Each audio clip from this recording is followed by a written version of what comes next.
சிட்டுக்குருவியும் காகமும் என்ற கதையினை கேட்கலாம் வாருங்கள் குழந்தைகளே. ஒரு காட்டில் சிட்டுக்குருவி ஒன்று வசித்து வந்தது. அது யாரிடமும் எளிதாக பழகாது. எப்போதும் அமைதியாக தான் உண்டு தன் வேலை உண்டு என்று வாழ்ந்து கொண்டு இருந்தது. அதற்கு சுயமாக யோசித்து முடிவெடுக்கவும் தெரியாது. ஒரு நாள் காகம் ஒன்று அந்த சிட்டுக்குருவியிடம் கேட்டது, சிட்டுக்குருவியே, நீ என்னுடன் நண்பனாக இருப்பாயா என்று. அந்த சிட்டுக்குருவியும் சரி என்று சொல்லி அந்த காகத்துடன் பழக ஆரம்பித்தது. அப்போது சிட்டுக்குருவியிடம் மற்ற பறவைகள் கூறினார்கள், சிட்டுக்குருவியே, நீ காகத்துடன் பழகாதே. நிச்சயம் ஒரு நாள் உனக்கு ஏதாவது பிரச்சனையை அந்த காகம் கொண்டு தரும் என்றார்கள். ஆனால் சிட்டுக்குருவி அவர்கள் பேச்சுக்கு செவி கொடுக்காமல் காகத்துடன் நட்பாக பழக ஆரம்பித்தது. நாட்கள் கடந்தன.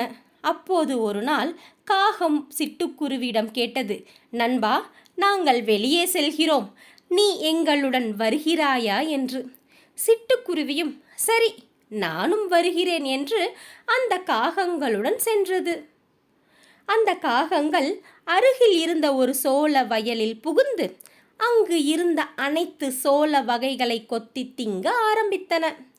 ஆனால் இந்த சிட்டுக்குருவியோ அமைதியாக ஒரு மரத்தில் அமர்ந்திருந்து இந்த காகங்கள் சோளம் உண்ணுவதை பார்த்து கொண்டிருந்தது.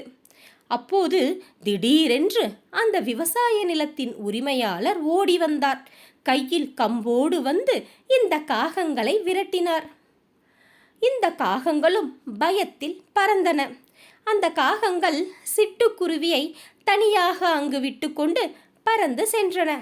ஆனால் சிட்டுக்குருவியோ மரத்தில் அமர்ந்து என்ன செய்வது என்று தெரியாமல் இருந்தது. அப்போது அந்த விவசாயி சிட்டுக்குருவியை நோக்கி கம்பை எடுத்து கொண்டு வந்தார். சிட்டுக்குருவி விவசாயியிடம் சொன்னது, ஐயா, நான் எந்த தவறும் செய்யவில்லை. நான் இந்த மரத்தில் சும்மாதான் அமர்ந்திருந்தேன். உங்களுடைய நிலத்தில் உள்ள எந்த சோளத்தையும் நான் உண்ணவில்லை என்றது. ஆனால் விவசாயி அந்த சிட்டுக்குருவியின் பேச்சை கேட்காமல் அந்த கம்பை எடுத்து சிட்டுக்குருவியை அடித்தார். சிட்டுக்குருவியும் கீழே விழுந்தது. அப்போதுதான் சிட்டுக்குருவி உணர்ந்தது, மற்ற பறவைகள் சொன்னதை நான் கேட்காமல் போனது என்னுடைய தவறுதான் என்று எண்ணி வருந்தியது. இந்த கதையின் நீதி என்ன தெரியுமா குழந்தைகளே? பிறர் நம் நன்மைக்காக கூறும் அறிவுரையை சற்று கேட்க வேண்டும். என்ன குழந்தைகளே, அறிவுரையை கேட்போமா? மீண்டும் சந்திப்போம் அடுத்த கதையில்.